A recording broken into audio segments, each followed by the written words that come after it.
our study of the doctrine of God, we've embarked upon an excursus on natural theology, or arguments for God's existence. And so far, we've surveyed the probabilisticality of belief in God, the contingency argument for God's existence, and the Kalam cosmological argument for God's existence. And today we're going to turn to a new argument, the teleological argument for God's existence, or the old argument for design.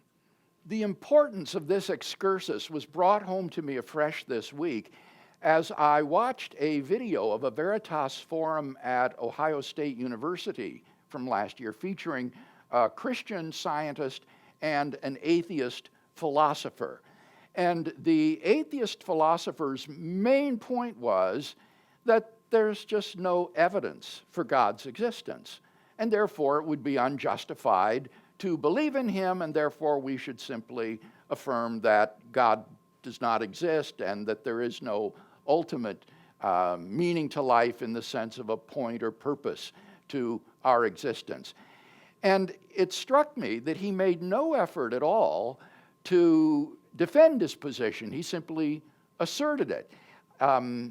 He never examined the position that it can be rational to believe in something not on the basis of evidence, that there are properly basic beliefs, and that in fact the idea that only beliefs based upon evidence can be rational ultimately leads to skepticism and is self-defeating. Moreover, he never looked at any of the arguments for God's existence that we've surveyed in this class. So it's, I think, extremely important that we as Christians, if we're to commend our faith in a culture that's increasingly secular and skeptical, be able to offer arguments for God's existence or to defend the rationality of belief in God in the absence of such arguments. Now, today we want to turn to the teleological argument, or the argument for design. This is one of the oldest arguments for God's existence. Ancient Greek philosophers like Plato and Aristotle were struck with the order that pervades the cosmos. The stars and the planets, in their constant revolution across the night sky, were especially awesome to the ancients. Plato's academy lavished extensive time and thought on the study of astronomy because Plato believed it was the science that would awaken man to his divine destiny. According to Plato, there are two things that lead men to believe in God.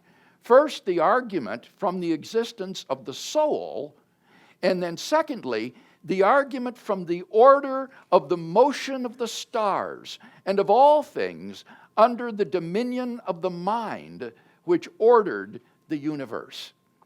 Plato employed both of these arguments to refute atheism and concluded that there must be a best soul who is the maker and father of all, the king who ordered the primordial chaos into the rational cosmos that we observe today. An even more magnificent statement of divine design is to be found in a fragment of a lost work of Aristotle entitled On Philosophy. Aristotle, too, was filled with wonder at the majestic sweep of that glittering host across the night sky of ancient Greece. And anyone who has personally studied the heavens, I think, has to turn a sympathetic ear to these thinkers of antiquity who gazed up at the night sky as yet undimmed by pollution and the glare of city lights and watched the slow but irresistible turn of the cosmos, replete with its planets, stars, and familiar constellations across their view, and wondered, what is the cause of all this? Aristotle concluded that the cause was divine intelligence. He imagines in this work the impact that the sight of the world would have upon a race of men who had lived underground their entire lives and never beheld the sky, and one day managed to escape from their subterranean prison. He writes, when thus they would suddenly gain sight of the earth, seas, and the sky, when they would come to know the grandeur of the clouds and the might of the winds, when they should behold the sun and should learn its grandeur and beauty, as well as its power to cause the day by shedding light over the sky, and again, when the night had darkened the lands, and they should behold the whole of the sky spangled and adorned with stars, and when they should see the changing lights of the moon as it waxes and wanes, and the risings and the settings of all these celestial bodies, their courses fixed and changeless throughout all eternity, when they should behold all these things, most certainly they would have judged both that there exist gods and that all these marvelous works are the handiwork of the gods. In his book Metaphysics, Aristotle proceeded to argue that there must be one first uncaused cause, which is God, a living, intelligent, immaterial, eternal, most good being who is the source of order in the cosmos. Reading the works of these ancient philosophers, you cannot help but think of Paul's words in his letter to the Church of Rome.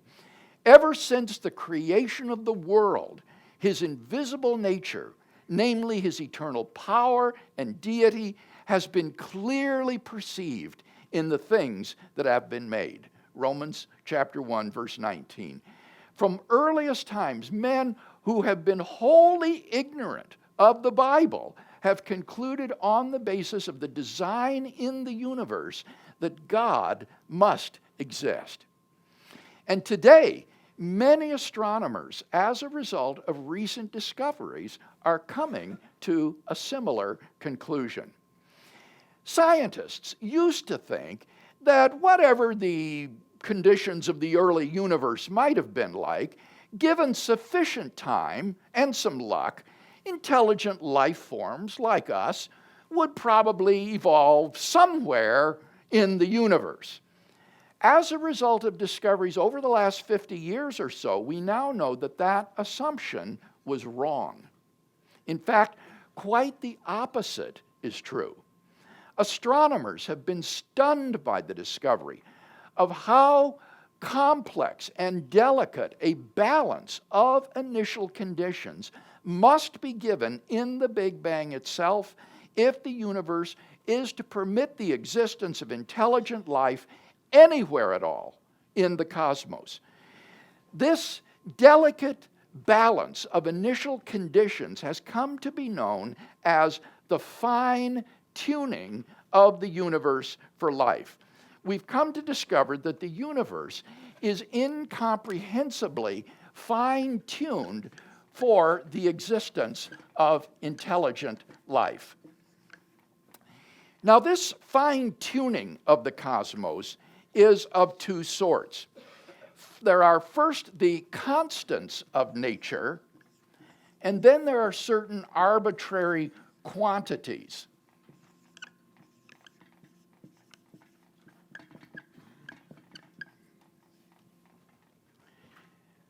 First, the constants of nature. What is a constant?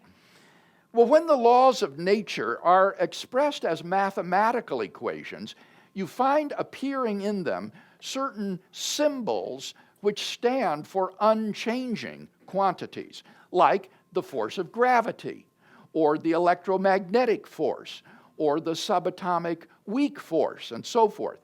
And these unchanging quantities are called constants. The value of these constants is not determined by the laws of nature. There could be universes governed by the same laws of nature as ours, and yet with different values of these constants. The actual values of these constants are therefore not determined by nature's laws. the laws of nature are consistent with a wide range of values of these fundamental constants. And depending upon the values of these constants, universes governed by the same laws of nature will look radically different. Now, in addition to these constants, there are also certain arbitrary quantities which are just put in as initial conditions on which the laws of nature then operate. And because these quantities are arbitrary, they're also not determined by the laws of nature. A good example of such a quantity would be the amount of thermodynamic disorder or entropy in the early universe. It's just given in the Big Bang as an initial condition, and then the laws of nature take over and determine how the universe will develop from there. But if those initial quantities had been different, if the level of entropy or disorder in the early universe had been different, then the laws predict that a very different sort of universe would have evolved. Now, what scientists have been stunned to discover in recent decades is that these constants and quantities must fall in to an extraordinarily narrow range of life-permitting values if the universe is to permit the evolution and existence of intelligent life anywhere in the cosmos. And this is what is meant by the fine-tuning of the universe. So, it's important to understand that the term fine-tuned does not mean designed. The term fine-tuned does not mean designed. Rather, fine-tuning is a neutral expression which doesn't say anything about how the fine-tuning is best explained. Fine-tuning just means that the range of life-permitting values for these constants and quantities is exquisitely narrow. If the value of even one of these constants or quantities were to be altered by less than a hair's breadth, the delicate balance required for the existence of life would be upset and the universe would be life-prohibiting instead. Any questions about that definition of fine-tuning before we proceed?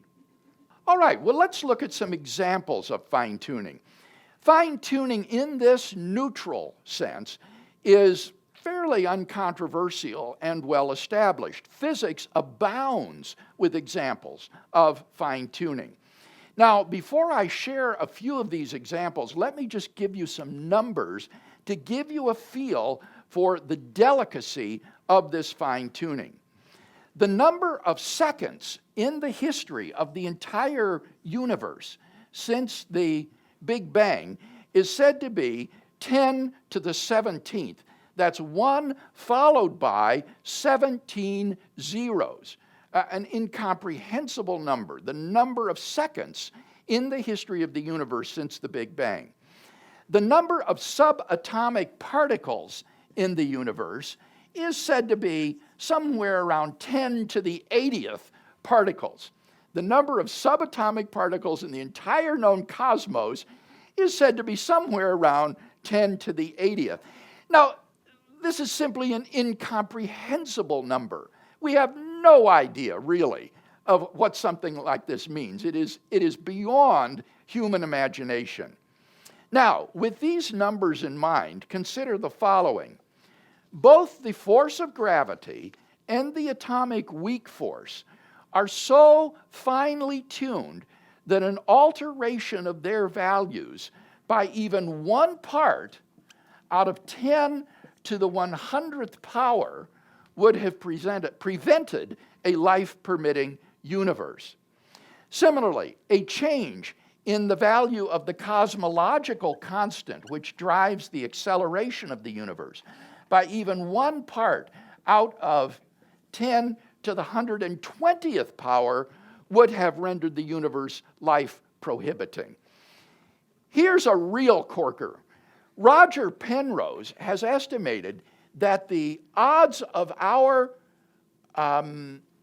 universe's early low entropy condition, that initial condition of the low entropy in the universe, occurring by chance is somewhere on the order of 1 chance out of 10 to the power of 10 to the power of 123.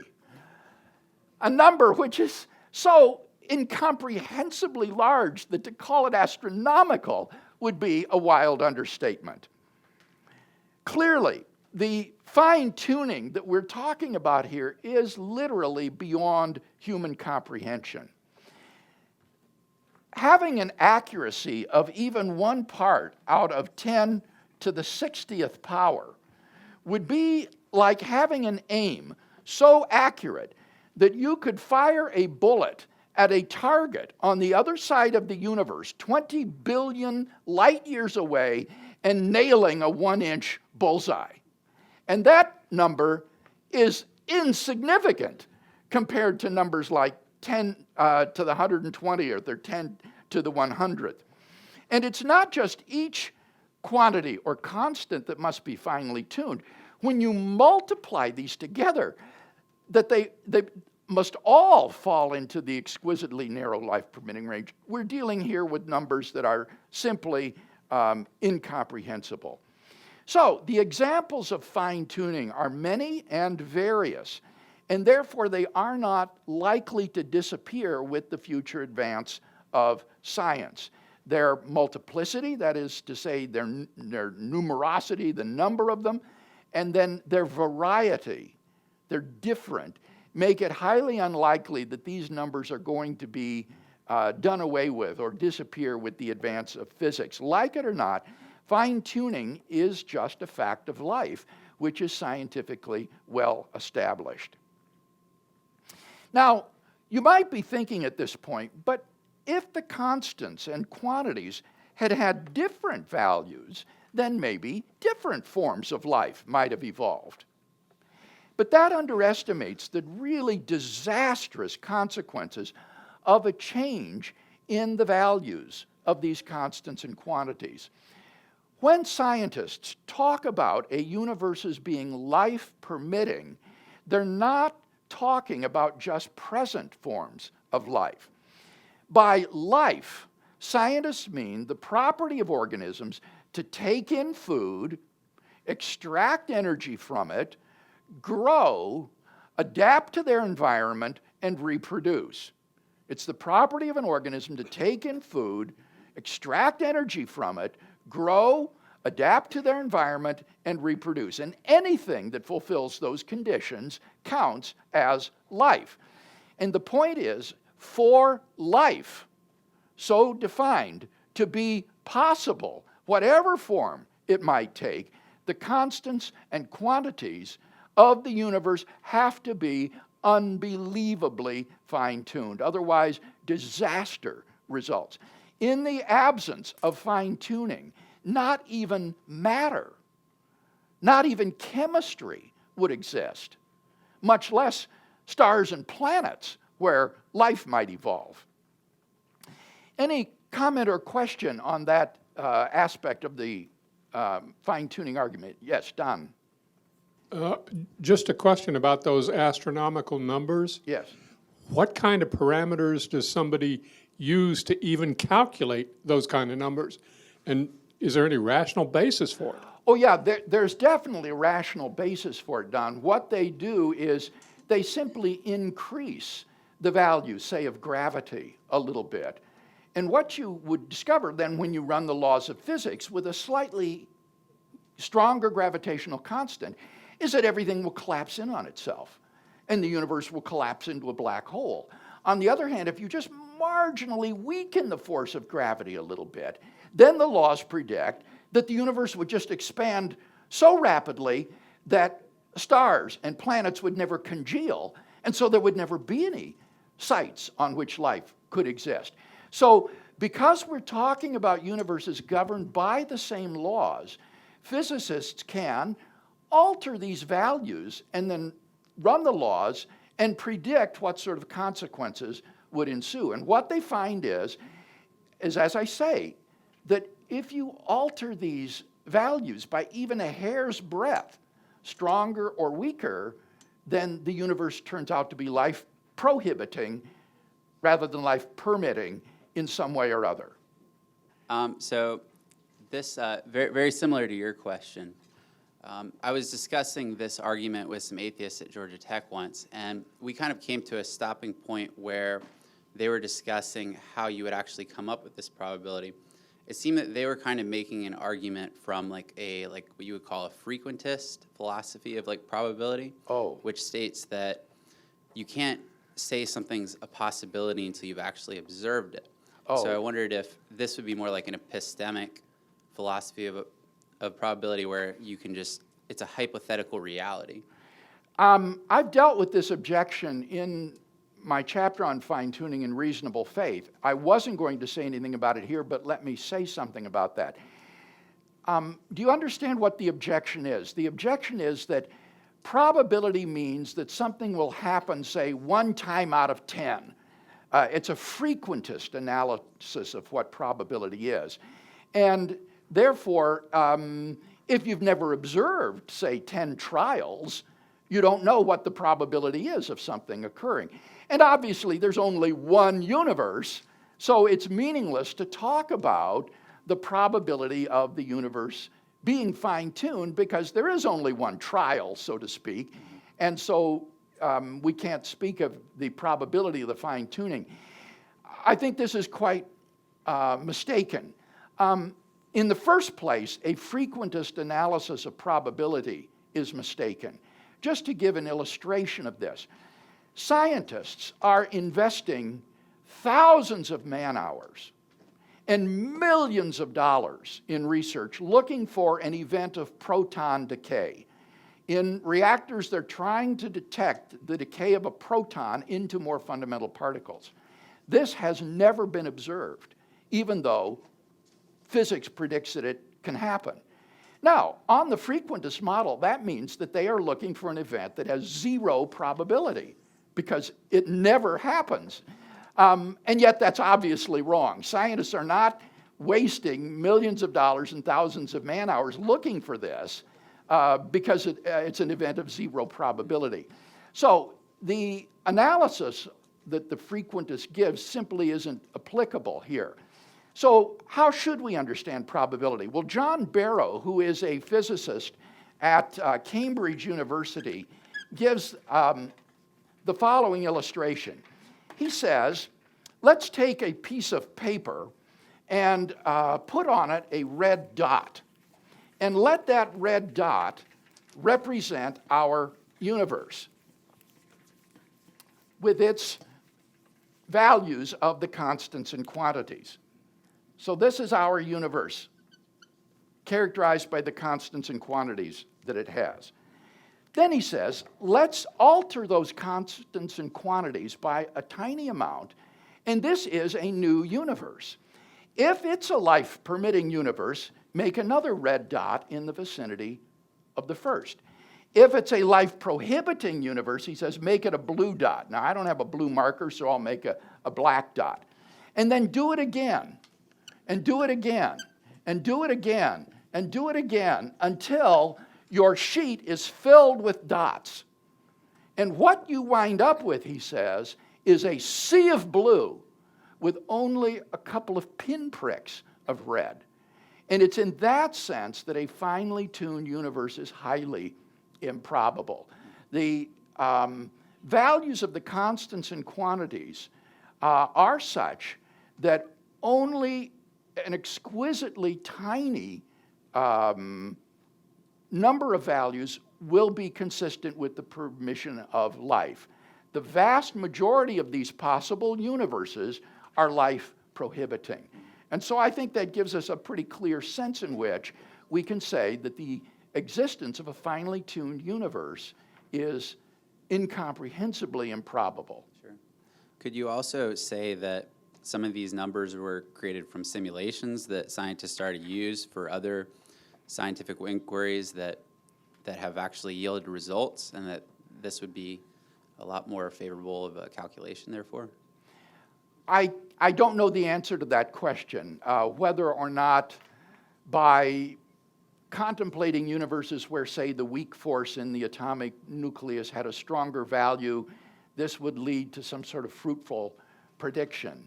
I don't know whether these sorts of predictions have that kind of practical value. What they disclose, rather, instead, is that these other universes would be life prohibiting, that there wouldn't be any life as we've defined it in these kinds of worlds, that it would result truly in disaster. As I say, there wouldn't even be chemistry in these worlds if you upset the balance of these constants and quantities. Taewan. Dr. Craig, has anyone ever attempted to come up with the initial entropy value and in contrast with what it is today? Oh yes, that's what Penrose does in his estimation. He calculates back to the initial entropy condition of the Big Bang, and he finds that it is exquisitely low, that the early universe has a very, very, very low entropy condition, which is highly improbable, incomprehensibly improbable. It should be much higher than it is. And so this is something that cries out for explanation and that scientists have tried to find an explanation of. And if the rate of increase of entropy is consistent, you can almost, if there's initial value versus now, you can calculate the age of the universe. Well, it would be related. What you would do is you would look at the current entropy levels and then run that backwards to a universe that is this old, and then stop. Okay. And that would give you the initial low entropy condition. Is this, to me, I think what we can accept is the fact that the scientific community agrees that the fine-tuning is a reality. There's no question about that. There are scientists who will want to dispute it, and I think partially because they see where it's leading. That was my... But the majority, yes, will say that the fine-tuning is well established. It's sort of like the elephant in the room. I'm not sure how you can dance around it and not see it. But so really it gets down to it exists, but how it exists, is that where they're coming from? And they would argue around the elephant Yes, rather that's than... what we'll be coming to. I'm laying out here the data to be explained, but as we'll see next time, there are 3 explanations that are offered in the current literature as to how best to explain this fine-tuning: physical necessity, chance, or design. And so the debate will be not really about the fact of fine-tuning, which is pretty well established. It's going to be about how do you best explain it. And as we'll see, those who deny design are driven to some rather radical metaphysical hypotheses in order to explain away the fine-tuning. All right, one more question before we close. So if there is a condition, let's say, if it's not equal to 1, then the universe couldn't exist. I'm just saying as a hypothetical example. What would be the max? How can you tell the maximum range that the probability can, or the maximum number that you can reach before? All right, this is a very, very good question that is much discussed. Let's let this represent the range of values that a constant or a quantity might take. And what we discover is that the range of life-permitting values is exquisitely narrow. It has to fall within this range in order to be life-permitting. And the question is, how far out does this wider range of possible values go? Does it go to infinity? Or is there some finite extent? And that question is much controverted. Robin Collins, who is probably the best writer on fine-tuning today, says that the contrast between the life-permitting range and the possible range should be the range of values for which we can say physically whether the universe would be life-permitting or not. He calls this the illuminated range. And this illuminated range will be the range of values which are possible for which we can make a judgment. Yes, this would be life-permitting. No, this would not be life-permitting. Beyond that is a sort of dark, unilluminated range, and we simply don't know what is out there. And so he compares the life-permitting range to the illuminated range, and that's how he comes up with these sorts of extraordinary figures about the degree of fine-tuning that is necessary in order for embodied conscious agents like ourselves to exist. All right, well, next time we will consider a couple more objections to the argument, and then we will state and begin to unfold the premises of this argument. Let's bow our heads for benediction. And now may the Christ of Christmas, whose birth we celebrate at this season of the year, fill your hearts with joy and with love, that we might understand the depth and length and breadth, and to know the love of Christ, and so be filled with all the fullness of God. Amen.